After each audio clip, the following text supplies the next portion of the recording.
दे ख़बर ॾिसी वरिती जेल तुंहिंजो शौक़ु पूरो थियो न।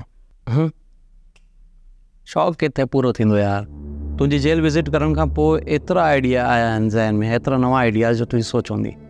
मां त सोचां पियो 3-4 ॾींहं तुंहिंजी हिन जेल में रही ॾिसां, मां त मुंहिंजो नॉवल बेस्ट नॉवल थी वेंदो।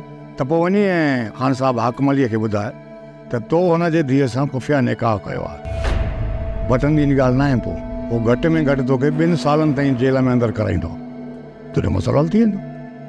यार एॾे सीरियस मोमेंट ते तोखे मज़ाक कीअं सुझंदी आहे? समझ पंहिंजी खल बचा। मूंखे ख़ौफ़ आहे त इहो शौक़ु तोखे ॻिचे में न पइजी वञे। यार ॻाल्हि शौक़ जी न आहे मुंहिंजे, ॻाल्हि मुंहिंजे कम जी आहे, प्रोफेशन जी। जेकॾहिं मूं पंहिंजो नॉवल पंहिंजे आइडिया मुताबिक़, पंहिंजी सोच मुताबिक़ लिखी वरितो न, त तूं ॾिसजांइ हीउ नॉवल मुंहिंजी ज़िंदगी जो बेस्ट नॉवल।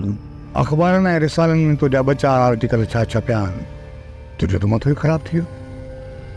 असांजे मुल्क में नॉवल लिखण सां कंहिंजी बि ज़िंदगी न आहे ठहंदी। थी सघे थो त तोखे को पब्लिशर बि न मिले। अच्छा बस ठीकु आहे, त उअं बि कॾहिं मुंहिंजे नॉवल लिखण खे सराहियो आहे, सीरियस वरितो अथई? न पाण ई कीअं वठनि। ओ मुंहिंजा भाउ, थोरो अकुल खन कमु वठि। नॉवल लिखण जे बदिरां बहितर इहो थी त पंहिंजी नौकरीअ ते ध्यानु ॾे। छो त मरियम खे ॻोठ मां कढी अचण खां पोइ तूं ॻोठ वञी ॿीहर का ज़मीन त कोन कंदे न, तोखे शहर में ई रहणो पवंदो। हिकिड़ो मिंट। हेलो जी डिप्टी जी जी, उनखे तव्हां पाण चेक कयो न। जेकॾहिं अॼु इहो माण्हू ईअं करे थो पियो, सुभाणे को ॿियो कंदो। इन जे करे जेके कानून ऐं ज़ाब्ता आहिनि उन्हनि ते अमल कयो सख़्तीअ सां। It is my order. Okay? हा, ॿियो को हाल आहे? अगरि तुंहिंजी ॻाल्हि कंप्लीट थी वई हुजे, फ़ोन खां टाइम मिलियो हुजे त पोइ चांहि वांहि पीआरींदे? यार मौजो त इहो कमु आहे, ज़ाहिर आहे। फ़ोनूं बि ईंदियूं, चांहि बि ईंदी, चांहि चऊं था पिया, चांहि बल्कि चई आहे।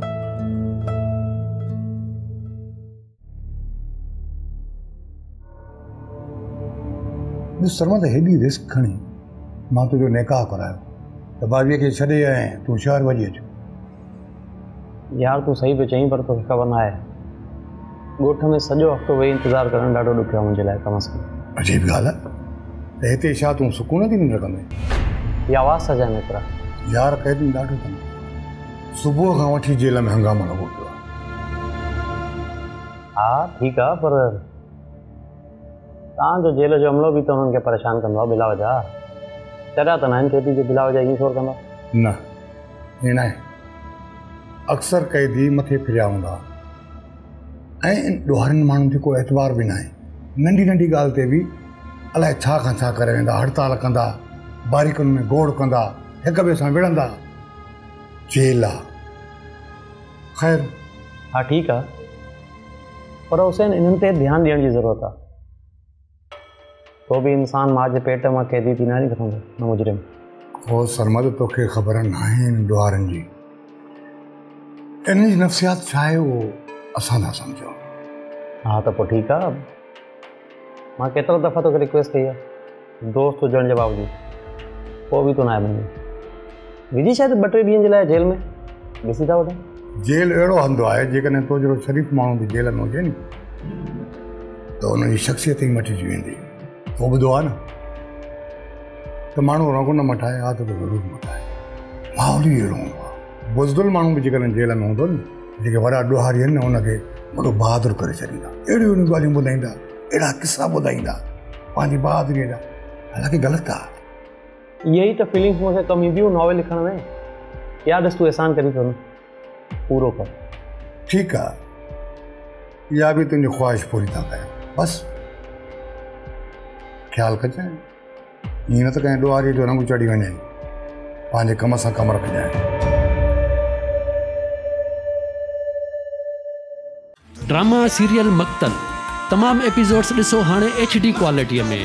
विज़िट करियो असांजो YouTube channel Sindh TV HD drama.